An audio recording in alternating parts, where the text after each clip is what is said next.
ఓం సాయిరామ్. షిరిడి సాయిబాబా సత్సంగ్కి స్వాగతం. శ్రీ సాయిబాబా సర్వాంతర్యామి, సర్వవ్యాపి. వారు ప్రతి చోట, ప్రతి జీవిలో, విశ్వంలోని ప్రతి మూలలో ఉన్నారు. మనం అత్యంత భక్తి శ్రద్ధలతో వారిని విశ్వసిస్తే వారు మనలోనే ఉంటారు. ప్రతి నిత్యం వారి ఉనికి అనుభవాన్ని మనం పొందుతూనే ఉంటాం. బాబా మనల్ని లెక్కలేని విధాలుగా ఆశీర్వదిస్తారు.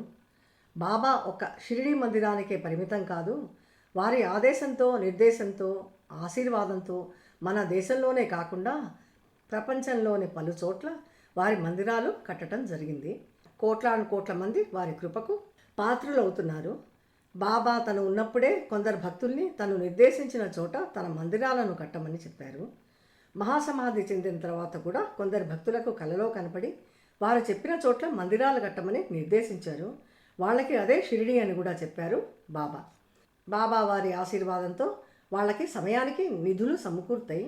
బాబా వారు చెప్పిన ప్రదేశంలోనే మందిరాలు కట్టబడినాయి. ఆయా మందిరాల్లో ఉన్న భక్తులకి బాబా తన ఉనికిని, తను అక్కడ ఉన్నట్టు తరచూ కనబడుతూ ఉన్నారు.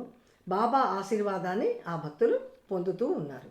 నేను శ్రీ సాయి లీలామృతం అనే గ్రంథాన్ని చదువుతున్నప్పుడు ఇలాంటి 2 దైవిక సంఘటనలను తెలుసుకోవటం జరిగింది. ఉక్రూలు అనే ప్రదేశానికి చెందిన శ్రీ కేశవరావు గారు అనే భక్తుడి విషయంలో, ఇంకా పూణేకు చెందిన శ్రీ భావు సాహెబ్ అనే భక్తుని విషయంలో బాబా వారి ఆశీర్వాదంతో మందిరాలు కట్టడం జరిగింది. ఈ 2 దివ్య కథల గురించి మనం వివరంగా ఈ గురువారం సాయంత్రం 6 గంటలకు వచ్చే ఎపిసోడ్లో తెలుసుకుందాం. ఓం సాయిరామ్.